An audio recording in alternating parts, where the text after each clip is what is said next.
ఇప్పుడు మల్కాజ్గిరి లోక్సభ సెగ్మెంట్లో ఎలాంటి ఎలక్షన్ పల్స్ ఉందో చూద్దాం. మల్కాజ్గిరి లోక్సభ సెగ్మెంట్ నుంచి అధికార టీఆర్ఎస్ అభ్యర్థిగా మర్రి రాజశేఖర రెడ్డి పోటీ చేస్తున్నారు. ఈయన మంత్రి మల్లారెడ్డి అల్లుడు, పారిశ్రామికవేత్త. గత ఎన్నికల్లో మల్లారెడ్డి టీడీపీ అభ్యర్థిగా పోటీ చేసి గెలుపొందారు. 28,000 మెజార్టీతో ఆ ఎన్నికల్లో టీడీపీకి బీజేపీకి పొత్తు ఉండేది. రెండో స్థానంలో టీఆర్ఎస్ నిలిచింది. టీఆర్ఎస్ నుంచి అప్పుడు పోటీ చేసినటువంటి మైనంపల్లి హనుమంతరావు ఇప్పుడు మొన్న ఎన్నికల్లో పట ఎమ్మెల్యేగా పోటీ చేసి గెలుపొందారు. మరి ఈసారి ఏ విధంగా ఉండబోతోంది అంటే, కాంగ్రెస్ తరపున ఆ పార్టీ వర్కింగ్ ప్రెసిడెంటు మాజీ ఎమ్మెల్యే అనుమల రేవంత్ రెడ్డి పోటీ చేస్తున్నారు. బీజేపీ నుంచి ఇటీవల ఎమ్మెల్యే ఎలక్షన్స్లో పోటీ చేసి ఓడిపోయినటువంటి రామచంద్రరావు ఈసారి ఎంపీగా పోటీ చేస్తున్నారు. మరి ఎమ్మెల్సీగా ఉన్నటువంటి రామచంద్రరావు కూడా కొంత ఇమేజ్ ఉంది. గత 2 అసెంబ్లీ ఎన్నికల్లో ఇక్కడి నుంచి మల్కాజ్గిరి అసెంబ్లీకి పోటీ చేసినటువంటి నేపథ్యం ఇప్పుడు ముక్కోనపు పోటీ అనివార్యంగా కనపడుతోంది. ఎందుకంటే పూర్తిగా మల్కాజ్గిరి లోక్సభ సెగ్మెంటు అర్బన్ ఏరియాలో ఉంది. కాంగ్రెస్ పార్టీ నుంచి వర్కింగ్ ప్రెసిడెంట్గా ఉన్నటువంటి రేవంత్ రెడ్డి పోటీ చేస్తుండడం, టీఆర్ఎస్ నుంచి మంత్రి మల్లారెడ్డి అల్లుడు మర్రి రాజశేఖర రెడ్డి పోటీ చేస్తుండడం, ఇక బీజేపీ నుంచి MLC senior most leader Ramachandra Rao పోటీ చేస్తుండడంతో కొంతమేరకు ఈ నియోజకవర్గంలో ముక్కనపు పోటీ ఉండేటువంటి పరిస్థితి కనబడుతోంది. మరి ఈ మల్కాజ్గిరి లోక్సభ సెగ్మెంట్ పరిధిలో ఉన్నటువంటి 7 అసెంబ్లీ సెగ్మెంట్ లోపల కాంగ్రెస్ ఒక ఎల్బీనగర్ సెగ్మెంట్ మాత్రమే గెలుచుకుంది. ఆ ఎమ్మెల్యే కూడా దేవిరెడ్డి సుధీర్ రెడ్డి ఇటీవలే కాంగ్రెస్ని వీడి టీఆర్ఎస్లోకి చేరినటువంటి నేపథ్యం. 2018 అసెంబ్లీ ఎన్నికలను కనుక పరిగణలోకి తీసుకున్నట్టయితే మల్కాజ్గిరి లోక్సభ సెగ్మెంట్ పరిధిలో 3,11,000 మెజార్టీ టీఆర్ఎస్కు ఉంది.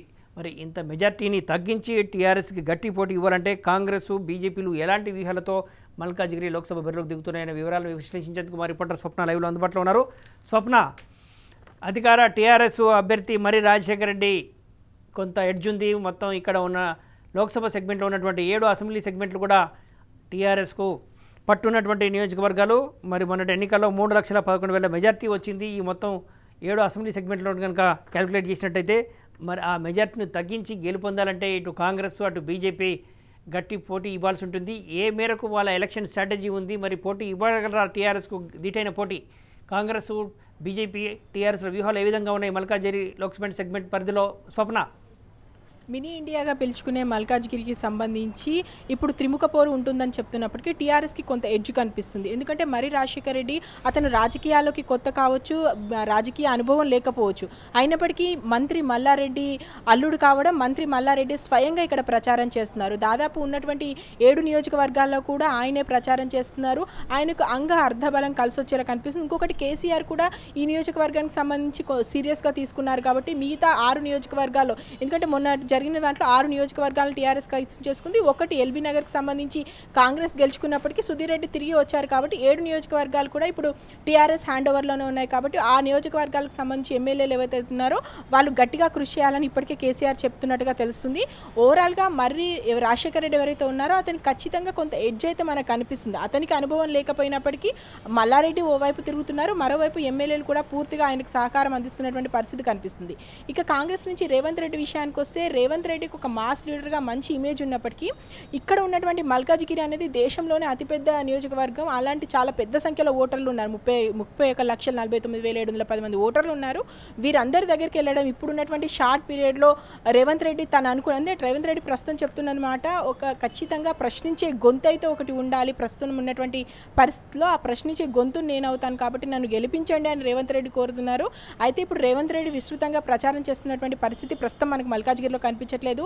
ఆయన సిపిఎం, సిపిఐ, జనసమితి ఎవరైతే మిత్రపక్షాలు ఉన్నారో వారితో మాట్లాడుతున్నారు. దాంతోపాటు కాంగ్రెస్కి సంబంధించి, అంటే దాదాపు కాంగ్రెస్ సంబంధించి లీడర్స్ అంతా వెళ్ళిపోయినప్పటికీ సెకండ్ గ్రేడ్ లీడర్స్ ఎవరైతే ఉన్నారో వాళ్ళతో చర్చలు పెడుతున్నారు. మనం ఏ విధంగా ముందుకెళ్ళాలి, ఆ చర్చలోనే ప్రస్తుతం రేవంత్ రెడ్డి ఉన్నటువంటి పరిస్థితి. ఒక ఛాన్స్ అయితే ఇచ్చి చూడండి అంటున్నారు. కొంత విద్యావంతులు ఎవరైతే ఉన్నారో, కొంత ప్రభుత్వానికి సంబంధించి ప్రతిపక్షం ఎవరైతే ఉండాలని కోరుకుంటున్నారో ఆ ప్రజలు కొంత రేవంత్ రెడ్డి వైపు మొగ్గు చూపుతున్నారు. ఇక రామచంద్రరావు విషయానికి వస్తే 2 సార్లు పోటీ చేసి ఓడిపోయినటువంటి సింపతి ఆయన వైపు ఉంది. మరొకసారి కేంద్రంలో ఫిరేక్ బార్ మోదీ సర్కార్ అంటున్నారు కాబట్టి మోదీ సర్కార్ చేసినటువంటి ఏవైతే పనులు ఉన్నాయో అభివృద్ధి పనులు ఏవైతే ఉన్నాయో అవి ఖచ్చితంగా మాకు సహకరిస్తాయి.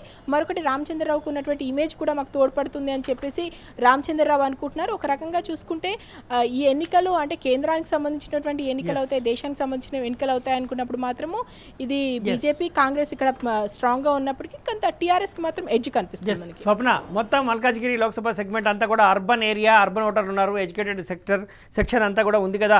మరి జాతీయ రాజకీయాలు, లోక్సభ ఎన్నికలు వేరు అనేటువంటి కోణంలో స్పందించడానికి ఏమైనా ఆస్కారం ఉందా? మరి ఇక్కడ ఉన్నటువంటి సామాజిక సమీకరణ ఏ విధంగా ఉన్నాయి? ముస్లింల ఓట్లు 3 లక్షల వరకు ఉంటాయి. మరి అవి కూడా టీఆర్ఎస్కు అనుకూలంగానే పడినట్టయితే మరి మెజార్టీ తగ్గించడానికి కాంగ్రెస్, బీజేపీలు ఎలాంటి వ్యూహాలను అనుసరిస్తున్నాయి? బీజేపీ ఏమైనా తమదైనటువంటి హిందుత్వ ఎజెండాను ఇక్కడ రాజేసేటువంటి అవకాశం ఏమైనా ఉందా? వాళ్ళ గేమ్ ప్లాన్ ఏ విధంగా ఉంది స్వప్న? ఎందుకంటే ముస్లిం ఓట్లు ఇక్కడ ఎక్కువగా ఉన్నాయి. ఇంకొకటి సెటిలర్స్ అనే వాళ్ళు ఇక్కడ చాలా ఎక్కువగా ఉంటారు. ఓన్లీ పక్కన ఉన్నటువంటి ఆంధ్రప్రదేశ్ రాష్ట్రానికి సంబంధించిన కాకుండా దేశం మొత్తంలో ఉన్నటువంటి సెటిలర్స్, ముఖ్యంగా కేంద్ర ప్రభుత్వం పరిధిలో ఉన్నటువంటి ఎంప్లాయీస్ వాళ్ళంతా ఎక్కువగా ఉంటారు. కాబట్టి వారికి సంబంధించి వారిని కనుక మోటివేట్ చేసుకోగలిగితే, అంటే వారిని మన వైపు తిప్పగలిగితే ఖచ్చితంగా ఇటు బీజేపీ కానీ కాంగ్రెస్ కానీ కొంత ఉపయోగపడుతుంది అనుకుంటున్నారు. ఇద్దరు కూడా ఆ విధంగానే ప్రయత్నాలు చేస్తున్నారు. మరోవైపు రామచంద్రరావు చెప్తున్న దాని ప్రకారం ఇప్పుడు అక్కడ ముఖ్యంగా రైల్వే బ్రిడ్జికి సంబంధించి కానీ అక్కడ ఉన్నటువంటి ఎంప్లాయీస్ సంబంధించి కానీ సమస్యలు ఉన్నాయి. వాటన్నిటిని సాల్వ్ చేయాలంటే ఖచ్చితంగా కేంద్ర ప్రభుత్వమే ఇక్కడ అధికారంలోకి ఉండాలి. మరొకసారి మోడీ సర్కార్ వస్తే ఇవంతా కూడా మేము చేయగలుగుతామని చెప్పేసి రామచంద్రరావు ఇప్పటికే ప్రజల్లోకి వెళ్తున్నారు. ప్రజల్ని తమ వైపు తిప్పుకోవడంలో కొంత మేరకైతే రామచంద్రరావు సక్సెస్ అవుతున్నటువంటి పరిస్థితి కనిపిస్తుంది. అయితే రేవంత్ రెడ్డి విషయానికి వస్తే రేవంత్ రెడ్డి దగ్గర ఉన్నది షార్ట్ పీరియడ్. ఈ టైంలో ఆయన ప్రజల్లోకి వెళ్ళడానికి కాస్త కష్టమైపోతున్నప్పటికీ అతనికి ఉన్నటువంటి మాస్ ఇమేజ్ ఒకటి వర్క్ అవుతుంది. ఇంకొకటి మైనార్టీకి సంబంధించినటువంటి ఓట్లను, సెటిలర్స్ ఓట్లను ఇవన్నీ టీఆర్ఎస్కి దూరం చేయగలిగితే మాత్రం ఖచ్చితంగా ఎంతో కొంత మన వైపు లాక్కోగలుగుతామని చూస్తున్నారు. ప్రస్తుతం మాత్రము ఇటు సెటిలర్స్, అటు మైనార్టీస్ ఎవరైతే ఉన్నారో వారు, అదేవిధంగా ఎవరైతే ఖచ్చితంగా ప్రభుత్వానికి ప్రశ్నించేటువంటి ఒక ప్రతిపక్షం కూడా కావాలని కోరుకుంటున్నారో వారికి సంబంధించి చూస్తున్నారు. ముఖ్యంగా ఇక్కడ అర్బన్ ఓటర్స్ ఎక్కువగా ఉంటారు, విద్యావంతులు ఎక్కువగా ఉంటారు. కాబట్టి వారు ఖచ్చితంగా ఆలోచించి ఓటు వేస్తారు. పథకాలకు ఆకర్షితులు కాకుండా దేశం కానీ రాష్ట్రం కానీ బాగుండాలంటే ఏం చేయాలనేటువంటి ఒక ఆలోచన దృక్పథం వారిలో ఉంటుంది. కాబట్టి వారిని ఖచ్చితంగా తమ వైపు తిప్పుకోవడంలో ఎంతో కొంత సఫలీకృతం అవుతున్నారు. ఆ దిశగానే వీళ్ళైతే ప్రయత్నాలు చేస్తున్నారు ముమ్మరంగా. అంటే ఇప్పటి వరకు పెద్ద ఎత్తున మల్కాజ్గిరిలో ప్రచార పర్వంలోకి దిగపోయినప్పటికీ మీటింగ్లు అయితే జరుగుతున్నాయి. ఎవరైతే చిన్న పెద్ద లీడర్స్ ఎవరైతే ఉన్నారో ఆ లీడర్స్తో మాట్లాడుతున్నారు. ఖచ్చితంగా వీళ్ళు ప్రచారంలోకి వెళ్ళినప్పుడు ఈ విషయాలను ఎక్కువగా తీసుకొని వెళ్తారు. ఎస్, థ్యాంక్ యూ స్వప్న. ఇదే మల్కాజ్గిరి లోక్సభ సెగ్మెంట్లో ఉన్నటువంటి ఎలక్షన్ పల్స్. మంత్రి మల్లారెడ్డి అల్లుడైనప్పటికీ మర్రి రాజశేఖర రెడ్డి పారిశ్రామికవేత్తగా ఉన్నటువంటి ఇమేజు ఏ మేరకు పనికొస్తుంది? రాజకీయాలకు కొత్త ఫేస్ కాబట్టి ఇంకా కొంచెం ప్రజల లోపల యాక్సెప్టెన్స్ ఎంత మేరకు ఉంటుందనేది కూడా కొంత క్వశ్చన్ మార్క్గా ఉంది. రేవంత్ రెడ్డి నోన్ లీడర్, అలాగే రామచంద్రరావు కూడా నోన్ లీడర్. వీళ్ళిద్దరు కూడా కొంత ప్రజల్లో పలుకుబడి ఉన్నటువంటి నాయకులు.